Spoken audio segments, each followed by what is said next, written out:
이야기는 서울의 한적한 주택가에 위치한 작은 원룸에서 시작된다. 주인공, 이름을 민지라고 하자. 민지는 최근 대학을 졸업하고 작은 스타트업에 취직하여 서울로 이사 온 지 2달이 채 되지 않았다. 새로운 환경에서의 생활에 적응하느라 고된 나날을 보내고 있었지만 모든 것이 나름 순조롭게 진행되고 있다고 생각했다. 어느 날 민지는 회사에서 늦게까지 야근을 하고 집으로 돌아왔다. 피곤한 몸을 이끌고 문을 열자마자 불길한 느낌이 스쳤다. 평소와 다름없이 정리되어 있는 작은 방이었지만 이상하게도 공기가 무겁게 느껴졌고 어딘가 시선이 마치 자신을 쫓고 있는 것 같았다. 민지는 불안한 마음을 애써 무시하고 샤워를 한 후 침대에 누웠다. 그날 밤 민지는 이상한 꿈을 꿨다. 꿈속에서 민지는 좁고 어두운 복도를 걸어가고 있었다. 복도 끝에는 작은 문이 하나 있었고 그 문에는 절대 들어오지 마시오 라는 글자가 피로 쓰여 있었다. 이상하게도 민지는 그 문을 열어야겠다는 강렬한 충동을 느꼈고 결국 손잡이를 돌리고 말았다. 문이 열리자마자 시커먼 어둠이 민지를 덮쳤고 놀라 소리를 지르며 깨어났다. 땀에 흠뻑 젖은 채 깨어난 민지는 꿈이 주는 으스스한 여운을 떨쳐내려 애썼지만 이후 며칠 동안 밤마다 같은 꿈이 반복되었다. 낮에는 평범한 일상을 보냈지만 밤이 되면 다시 그 복도와 문이 민지를 기다리고 있었다. 그러던 어느 날 그녀는 회사 동료인 지영에게 꿈 이야기를 털어놓았다. 이야기를 들은 지영은 깜짝 놀라며 말했다. 나도 비슷한 꿈을 꾼 적 있어. 서울에 처음 이사 왔을 때쯤이었는데 그 이후로 계속 그런 꿈이 반복되다가 어느 날 갑자기 사라졌어. 지영의 말을 듣고 민지는 더 이상 이 상황을 방치할 수 없다고 생각했다. 그래서 무언가 결심한 것처럼 인터넷을 뒤져가면서 꿈을 해석해드립니다라는 작은 광고를 보고한 점술사를 찾아갔다. 점술사는 민지의 손을 잡더니 깊은 눈빛으로 말했다. 이건 단순한 꿈이 아니야. 누군가 당신에게 뭔가를 전하고 싶은 거야. 당신이 그 문을 열어야만 알 수 있을 거야. 그날 밤 민지는 다시 꿈속 복도에 서 있었다. 이번에는 공포심보다 오히려 호기심이 민지를 지배했다. 문에 다다른 민지는 주저없이 손잡이를 돌렸다. 문 너머에는 낯익은 얼굴이 그녀를 기다리고 있었다. 초등학교 시절의 절친 혜진이었다. 믿을 수 없다는 듯한 표정으로 민지를 바라보는 혜진은 말했다. 미안해, 민지야. 너를 보러 가다가 그 순간 민지는 깨달았다. 몇 년 전 혜진은 불의의 사고로 세상을 떠났고 그 사실에 오랜 시간 괴로워했던 기억이 떠올랐다.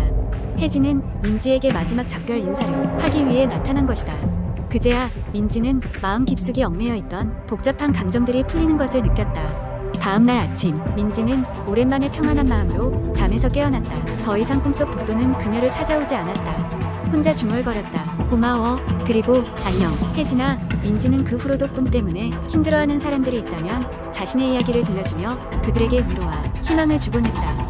그렇게 그녀의 무섭고도 신기한 경험은 많은 이들에게 하나의 공포 썰이자위로의 이야기로 남게 되었다. 이 이야기는 결국 삶과 죽음 그리고 그 사이에서 우리에게 다가오는 많은 감정들에 대한 이야기로 남습니다. 때로는 이해할 수 없는 것들 속에서 중요한 메시지를 발견할 수도 있는 법이죠.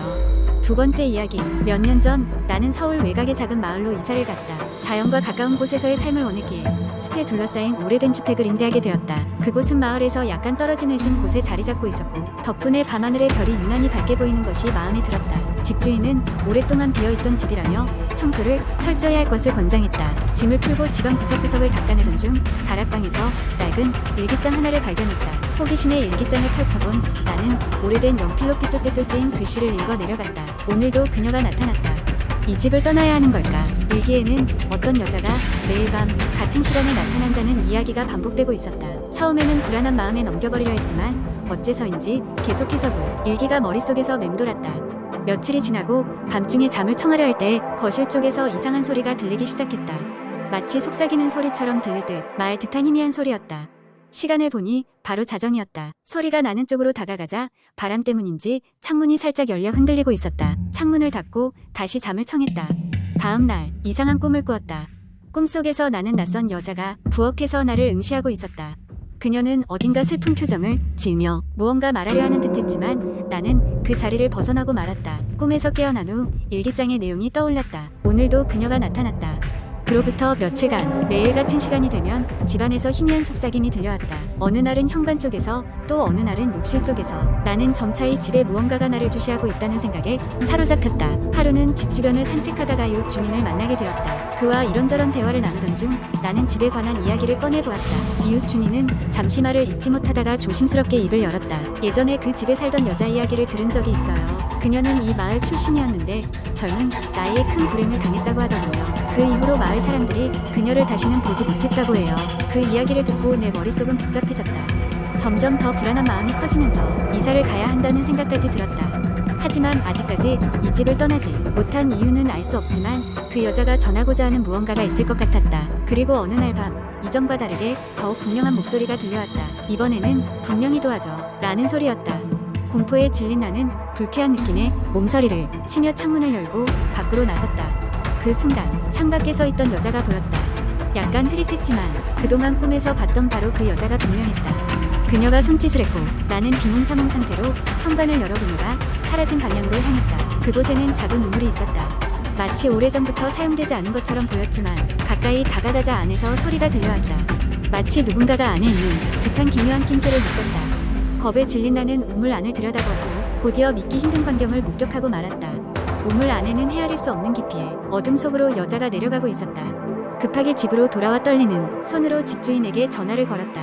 집주인은 나의 이야기를 듣더니 뜻밖의 말을 전했다. 그 마을에 있는 우물은 오래전 예기치 못한 사고로 폐쇄된 곳입니다.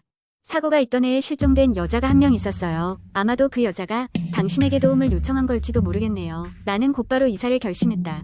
떠나는 날 다시 한번 우물 쪽을 바라봤지만 아무것도 보이지 않았다. 나 자신도 그것이 헛것이었는지 실제였는지 확신할 수 없었다. 그러나 한 가지 분명한 것은 그 집에서는 여전히 그녀의 존재가 느껴진다는 것이었다.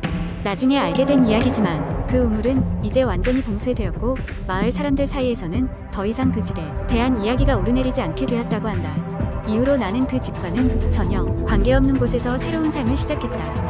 그러나 가끔씩 여전히 자정 무렵에 나지막한 속삭임이 들리는 것 같은 착각에 빠질 때가 있다. 그것은 아마도 내 기억 속에 보이지 않는 여자가 남긴 흔적인지도 모른다. 세 번째 이야기 한국 인터넷에서 흔히 볼 수 있는 공포 이야기는 종종 사람들을 등골로 싹하게 만들곤 합니다. 그 중에서도 특히 유명한 이야기를 하나 상상력을 발휘하여 길게 풀어보겠습니다. 대학에 입학한 지 얼마 지나지 않아 나는 캠퍼스 이곳저곳을 탐험하던 중 비교적 한적한 건물 구석에 위치한 문화사연구 동아리라는 작은 방을 발견하게 되었다.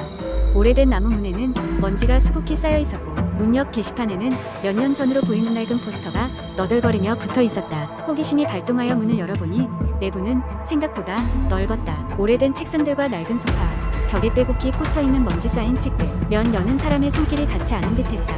그날 이후로 나는 이곳을 자주 방문했다. 혼자만의 공부를 하거나 생각을 정리하기에 이 이상적인 장소는 없었다. 동아리실은 늘 조용했지만 가끔 이상한 느낌이 들 때가 있었다. 마치 누군가가 지켜보고 있다는 기분. 그러나 곧바로 그것은 혼자만의 착각이라고 생각하며 무시하곤 했다. 그러던 어느 날 저녁 동아리실에서 공부를 마치고 일어서려는데 방 구석에서 책장이 천천히 열리는 소리가 들렸다. 놀라서 고개를 돌리니 책장 뒤로 이어지는 은밀한 통로가 있다는 것을 발견할 수 있었다. 이성은 그만 나가라고 외쳤지만 호기심이 나를 이끌었다. 나는 핸드폰 불빛을 켜고 그 통로로 발을 들였다. 좁은 통로를 지나 도착한 곳은 작은 방이었다. 방 한가운데는 낡은 책상과 의자가 있었고 그 위에는 여러 장의 흑백 사진과 오래된 일기장이 놓여 있었다. 흑백 사진 속 사람들은 전부 이 동아리와 관련이 있는 듯했다. 하지만 그들의 표정은 모두 무언가에 놀라거나 두려워하는 모습이었다. 일기장을 펼치니 어느 학생의 기록이 적혀 있었다. 그는 이 동아리에 소속되어 있었고 동아리에 관한 이상한 소문들을 조사하기 시작했다고 적혀 있었다. 일기의 내용은 점점 기이해져 갔다. 서서히 동아리원들이 하나둘 사라지기 시작했다는 것. 그리고 마지막 페이지에는 책장이 열리면 절대로 따라가선 안 된다 는 문장이 크게 적혀 있었다. 등골이 오싹했다. 그때 등 뒤에서 차가운 숨결이 느껴졌다. 뒤돌아보니 아무도 없었지만 방의 분위기가 급격히 차가워졌다. 두려움에 사로잡혀 있을 때 갑자기 통로의 문이 쾅 소리를 내며 닫혔다. 당황한 나는 문을 열려고 했지만 열리지 않았다. 그때 나의 핸드폰 불빛이 점점 흐릿해지기 시작했다. 배터리가 닳아가고 있었던 것이다. 깜깜한 어둠 속에서 겁에 질린 나머지 손짓으로 문을 두드리며 간신히 그날 내가 이곳에 있던 사실을 기억해줄 친구에게 문자를 보냈다. 얼마나 시간이 흘렀을까? 다행히도 친구들이 동아리실을 찾아와 문을 열어주었다. 나는 밖으로 나올 수 있었지만 그 사건 이후로 다시는 그 동아리실에 들어가지 않았다. 그리고 그곳의 책장은 다시는 열리지 않았다. 이 사건은 그저 나의 상상력이 만든 헛된 이야기일 수도 있다. 그러나 뭔가 알 수 없는 불길한 기운을 느끼는 것은 여전하다. 대학을 졸업한 지금도 그날의 기억은 머릿속에서 지워지지 않은 채로 남아있다. 때때로 머릿속에 울려 퍼지는 책장이 열리면 절대로 따라가선 안 된다 는 그 문장. 우리는 무엇을 궁금해하고 무엇을 조사해야 할지를 조심히 선택해야 할지도 모른다.